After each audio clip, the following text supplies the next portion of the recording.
So today's topic for the discussion would be Article 12 of the Constitution of India, defining the term state. The state, what does it mean? Before entering upon this topic, I would like to refresh your memory when we studied this preamble.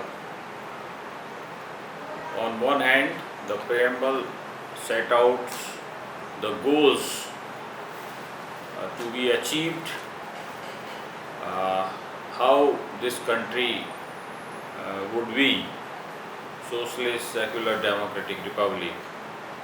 So these were the larger goals to be achieved by the state, that is the India, that is the Union of States as per Article 1. And on the other hand, we have to achieve these goals securing some minimum guarantees to the citizens of the India. Those guarantees were reflected in terms of justice, social, economic, political, freedom of speech, expression, belief, faith and worship, and other one was equality of status and of opportunity. So these are the minimum thing which was secured and guaranteed to the citizens of the country. It reflects the vision of the framers of the Constitution, that they not only prescribed the goals to be achieved, they also provided the ways to achieve such goals. Securing all these minimum guarantees to the citizens of the India, we have to achieve those goals. Therefore, this document itself guarantees certain rights to the citizens of this country. Since these guarantees are against the state, because the state has been created by this Constitution. What will be the nature of the state, we have studied, and what the state will do, or minimum guarantees given by this document have to be ensured, or you may say have to be secured against the state. So state is in the center.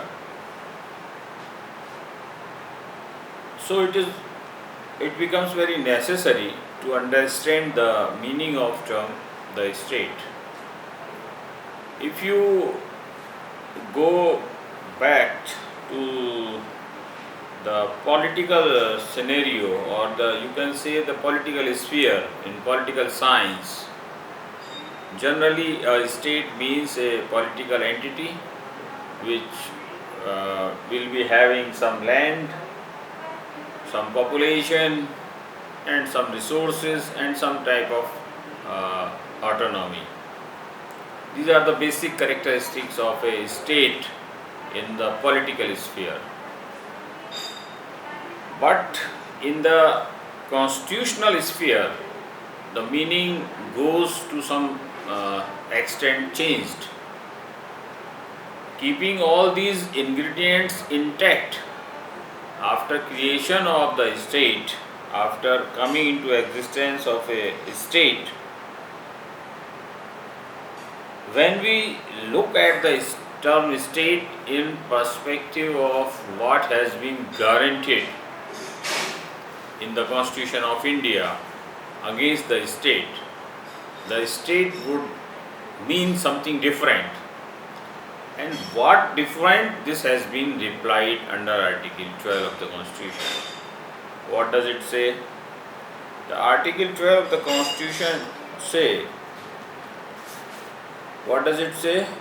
it says that state means and include, meaning thereby the definition given under Article 12 is not exhaustive, it is inclusive. What is this inclusiveness?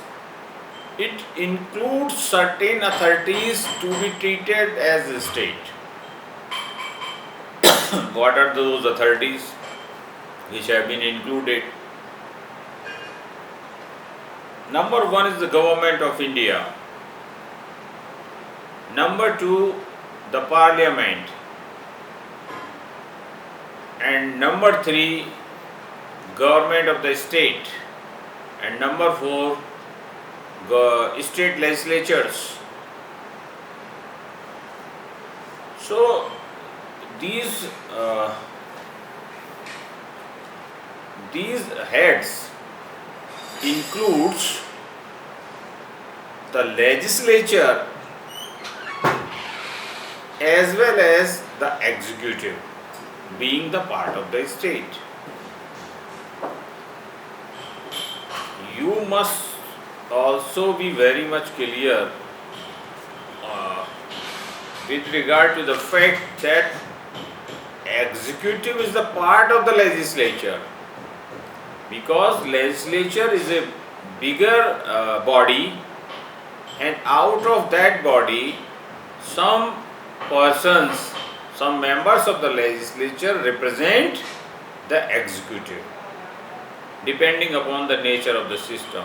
As we take our example, the party in majority forms the government, but they are the legislature. They have to be part of the legislature. They should be either the member of parliament, either Lok Sabha or Raj Sabha. So you must keep this distinction very much clear in your mind, the distinction between the legislature and the executive.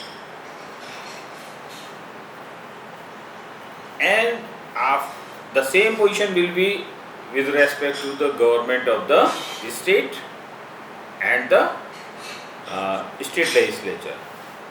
So central government and the parliament, one hand, state government and the state legislature on the other hand.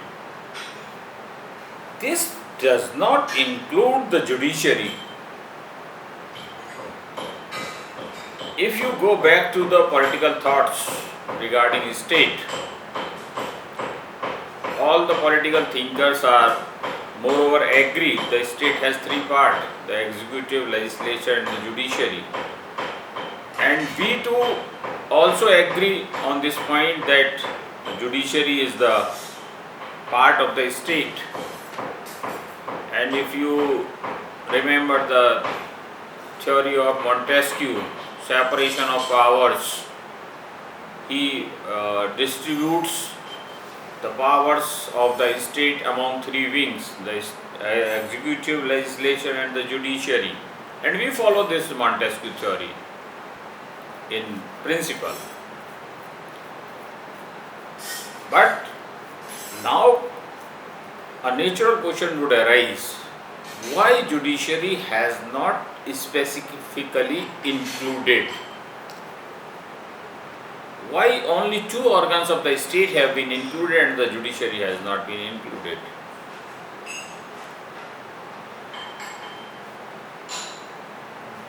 The reason behind this would certainly be a visionary aspect of the Constituent Assembly. Because what does the judiciary do? The function of the judiciary is to impart justice, is to protect the fundamental rights,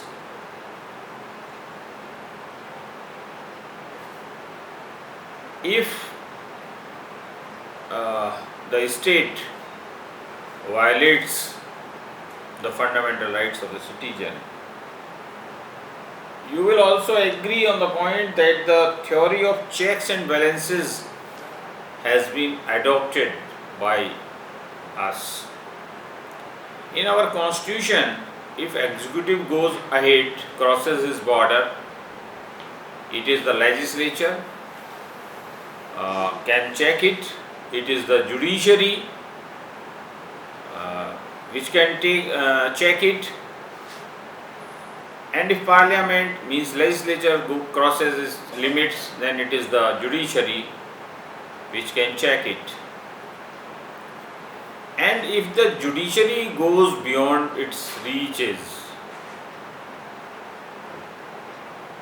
who will check it? There are not too many specific provisions that the parliament can check it. But because if any such provision would have been there, it might have disturbed the independence of the judiciary. Because we borrowed the principle of the independence of the judiciary, so to keep the judiciary independent, there should be no such interference by the legislature or the executive. The theory of self-restraint has been adopted by the Supreme Court in different case laws from time to time. So you can say the judiciary has been kept on a very higher pedestal in comparison to the legislature and the executive. And since it is the constitutional duty of the Supreme Court to protect the fundamental rights of the citizen, and the judiciary is directly responsible to the document itself, not to the any authority under the document. So you cannot say that there is no responsibility, no accountability of the judiciary.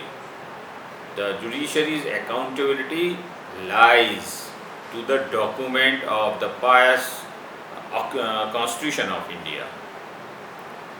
If any member of the higher judiciary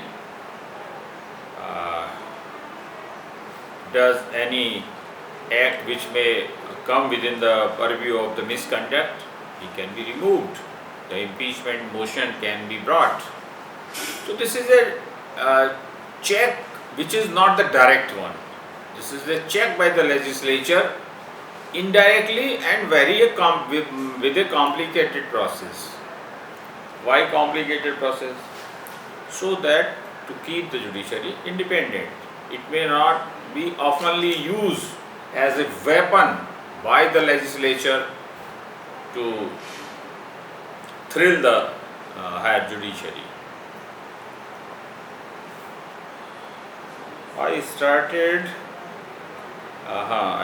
I remember I started it why judiciary has not been included. And another mode of accountability of the judiciary,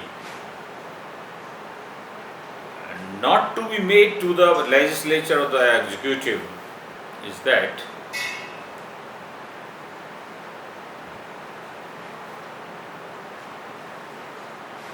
hierarchy of courts, a system of having hierarchy of courts with having appellate jurisdiction and original jurisdiction has been provided by the Constitution itself.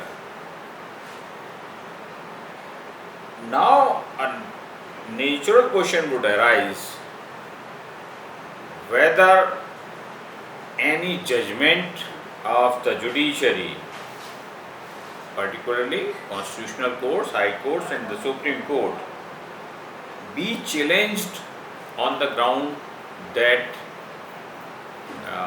it violates the fundamental right or a minimum guarantee provided by the Constitution.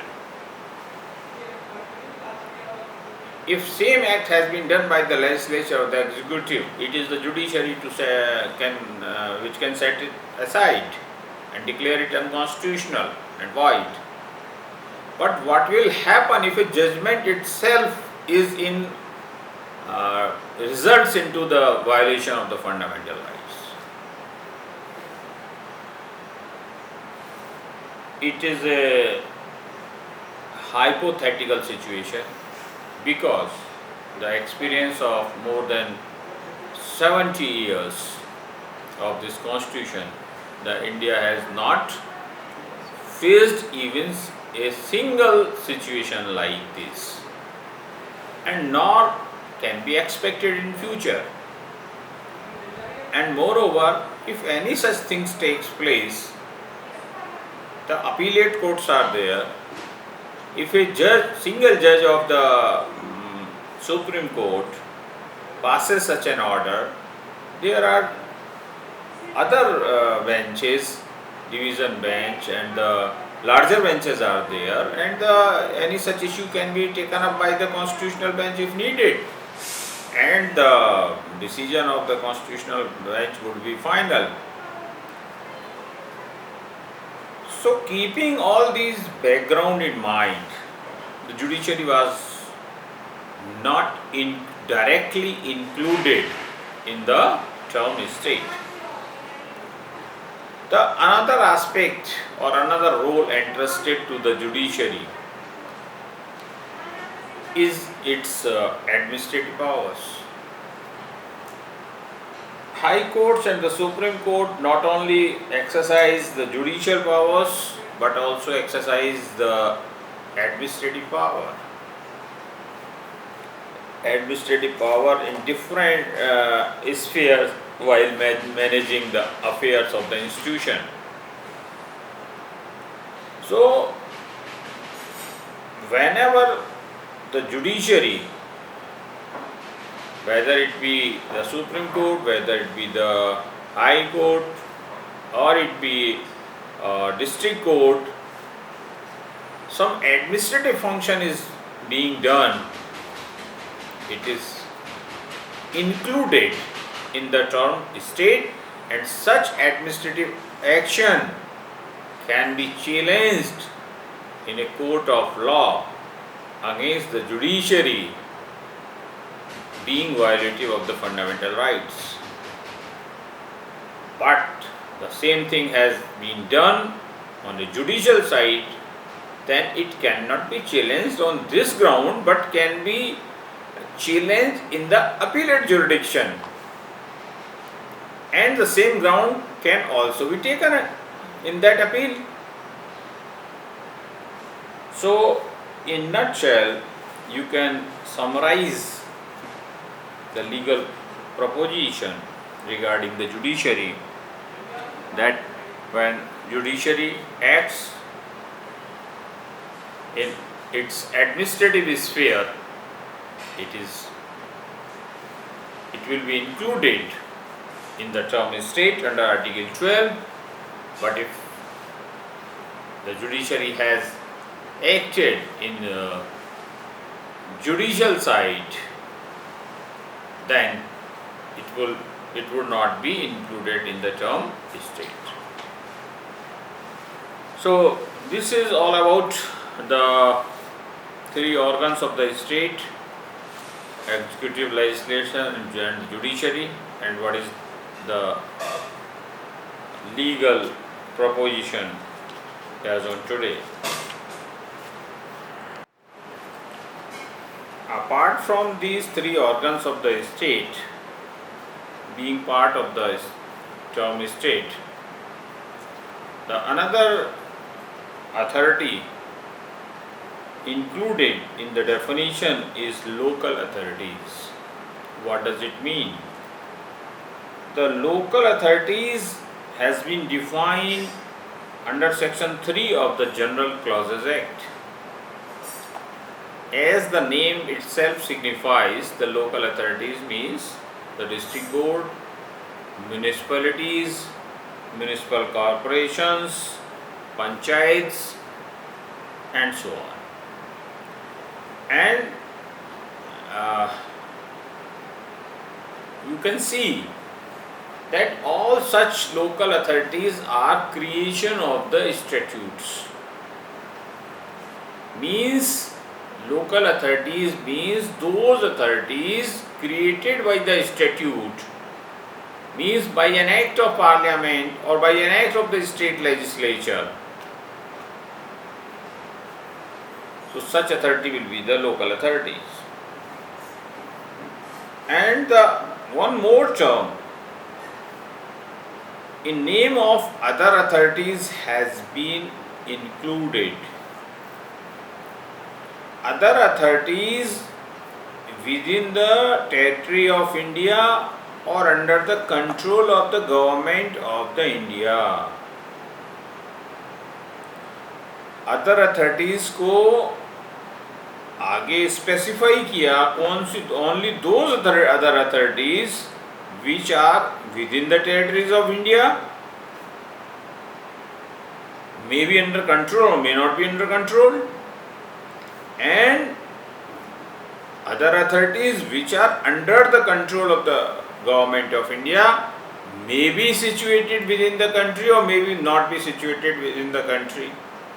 Means any other authority which is not situated within the territory of India but is under the control of the government of India would be included in the definition of other authorities so as to become eligible being part of the state. And after coming into force this constitution, the Honorable Supreme Court has in so many cases came across with the basic questions whether an authority is to be treated or is to be included in the term other authority under Article 12. This case, in these cases, if we talk of the present scenario, the focus of the test for determining an authority to be a part of the state is the functionality and the state control. The two basic questions have to be answered, that who and in what manner the authority functions, number one. Number two, what is the nature of the control over such authority by the government or the state government.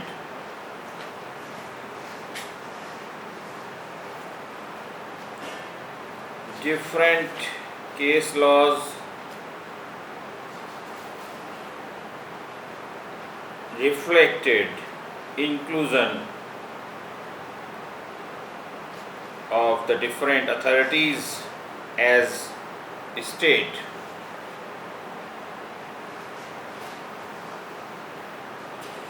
If the control of the government is of such a nature so as to affect the basic functioning of the authority, or where the policy of the authority has to be decided by the government,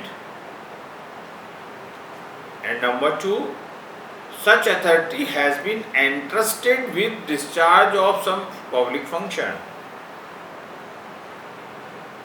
Discharge of some public functions will include that authority in any manner is exercising the sovereign power. The sovereign power which was expected and can be exercised by the government has now been, as a result of delegation of powers, now being exercised by an authority.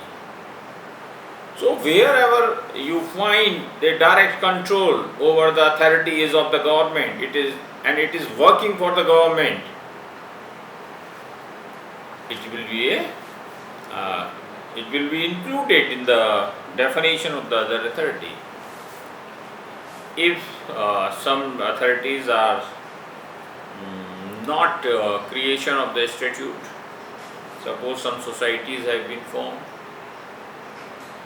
if government has a limited role to play, or where a government has to just give some funding to an authority, it will not make such authority to be included in the definition of the state. For example, educational boards, where state government gives some fund to boards to assist them to regulate the education, it would not ipso facto make such authority to be treated as part of the state. So it is not of very much importance whether the authority is the creation of the statute or not. The test, the litmus test would be the instrumentality and the functionality. Whether it is an instrument of the government, whether it is working for the government, whether it has been entrusted the duties of the public nature, where the exercise is in the nature of the sovereign power of the state. So in such cases, irrespective of the fact whether it is the creation of the statute or not the creation of the statute, such authority would be included in the definition of the state.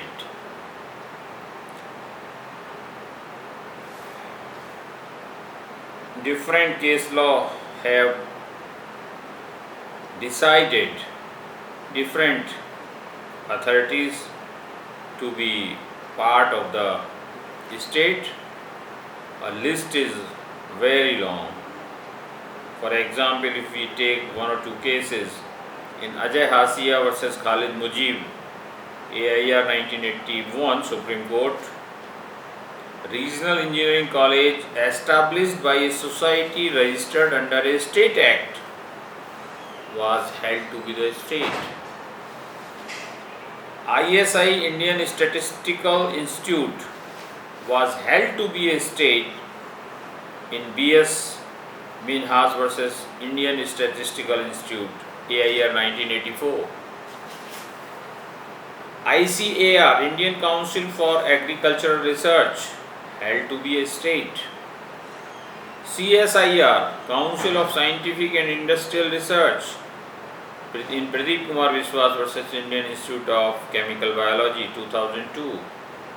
FCI, Food Corporation of India,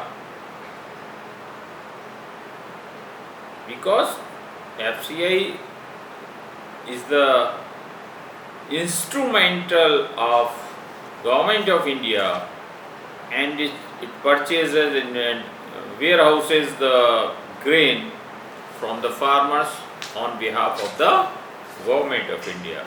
So direct control is there. Rajasthan Electricity Board, ONGC, Council for Indian School Certificate Examination, these where the direct control of the government is explicit, such authorities have been held to be state. International Airport Authority, R.D. Shetty versus International Airport Authority, AIR 1979. Bharat Petroleum Corporation Limited. These are a few examples of authorities which have been included by the interpretation of the term other authority by Honorable Supreme Court. Now we can take some examples of authorities which have not been included, where the Supreme Court, Honorable Supreme Court has denied to accord such authorities the to include in other authorities clause under Article 12. Institute of Constitutional and Parliamentary Studies. Tekraj Vasandai versus Union of India 1988. NCERT, National Council for Educational Research and Training. BCCI, Board of Control for Cricket in India. G Telefilms Limited versus Union of India 2005. Superior Courts of Justice, which I discussed. Naresh versus State of Maharashtra, AIR 1967, and Rupa Ashok Hurra versus Ashok Hurra, AIR 2002. A private medical engineering college, even if recognized and affiliated to a university. Unni Krishnan versus State of Andhra Pradesh 1983. Indian Institute of Bankers, a cooperative society. Such a society is nothing but a body created in accordance with the governed by the provisions of the Cooperative Societies Act. Certain number of persons form a society with certain aims and objectives.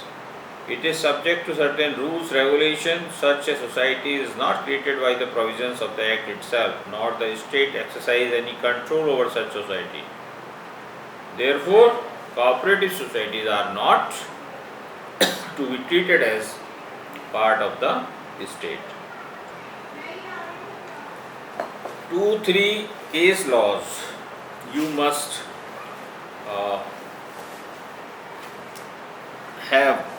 you must give a place in your notes so as to cover any issue or any question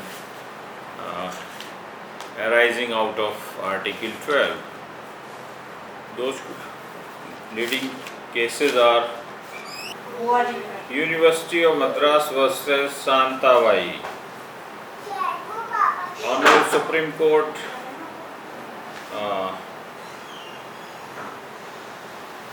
discussed the principle of ejusdem generalis.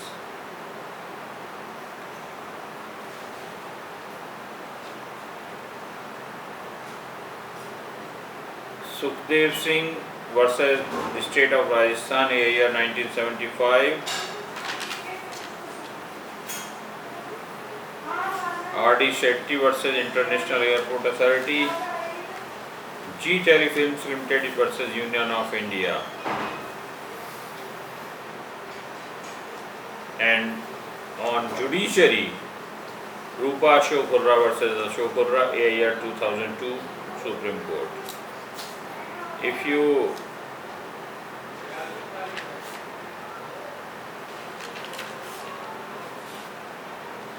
place these 5 case laws in your notes, it will cover all of your queries from arising out of Article 12. In next session we will take Article 13 of the Constitution of India. Thank you.